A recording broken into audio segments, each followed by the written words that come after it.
Okay, let's go.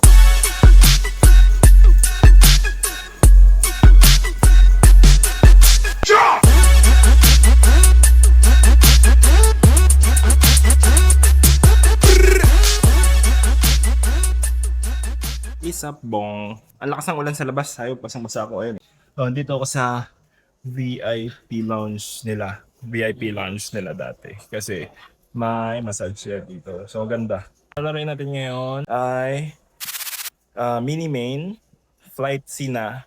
Flight C and flight D ang schedule ngayon. Tapos tomorrow is day 2. So, kailangan mag-qualify tayo ngayon. Maganda naman yung pakiramdam natin. Kondisyon, nakatulog tayo mahaba, nagpa-araw tayo kanina. Ito yung Magic Beans. So, walang dahilan para hindi tayo mag-day 2. Worst comes to worst, if hindi ako makapasok, baka maglaro ako ng single day high roller, late reg, 6:30 ng hapon, yung max late reg. So, baka mag-max late reg ako. Just in case na hindi ko nalalaroin yung mini main. Pero kailangan ko ata laruin kasi last series, nag-FT pala ako dito. Na-champion ko ata. Hindi, na-champion ko yung opening 2,000 players. Tapos parang nag-second ako sa sa mini main. So, tingnan natin. Kailangan ko ata i-try hard yung mini main. Good luck us. Okay, so meron tayong significant hat na na-save dito. Itong Ace Jack Diamond, tas small blind tayo dito, Trumibet tayo kasi tatlo yung kalaban natin. So EP open, MP call, button call. So squeeze tayo ng Ace Jack Diamond. Tas nag-get in yung 15 BB, Ace 5 heart, fold na lahat. So na-take down natin yung pot na to. So semi-double up tayo dito.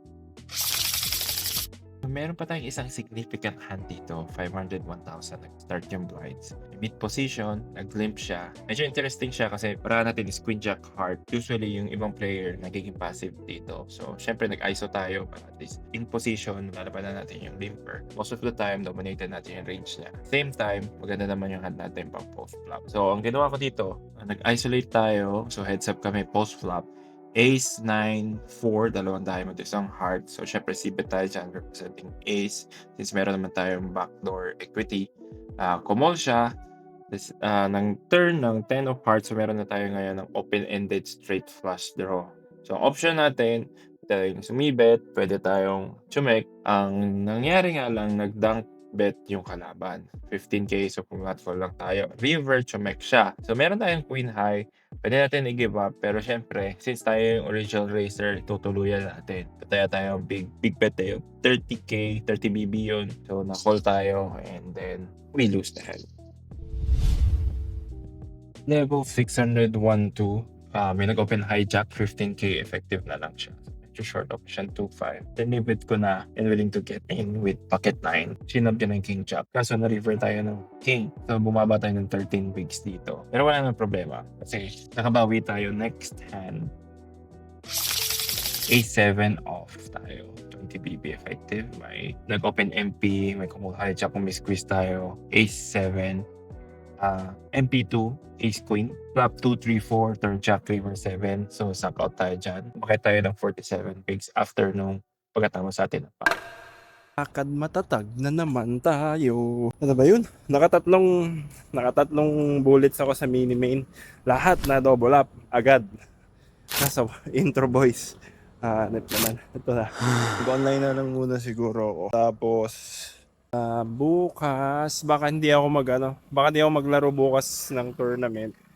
Lalaruin ko yung yung TV table o stream game nung sa 6bet poker dito. Partner din daw sila ng CTP, sabi ni David, yung kausap ko doon. Hindi ko kilala yung mga player, mukhang matatapang yung mga player. Hindi ko alam kung magagaling o matatapang lang. So, re-review ako ng mga videos nila tapos tinaw ko kung paano sila lalabanan. So, yun muna yung gagawin ko tonight habang manonood din ako ng final table ng WSOP. Kasi si Miss Rocky, gusto natin manalo, dami stock. Oh, bumili ako porsyento doon. Bumili porsyento, walakpakan. Sige na, good night, bukas na lang. Si Martin tsaka si Justin naglalaro pa. Sana mag-day 2. Kundi, magbubuo na kami banta. Intro boys of poker. If another had a line to heaven, I swear. Bye-bye. I'll be there.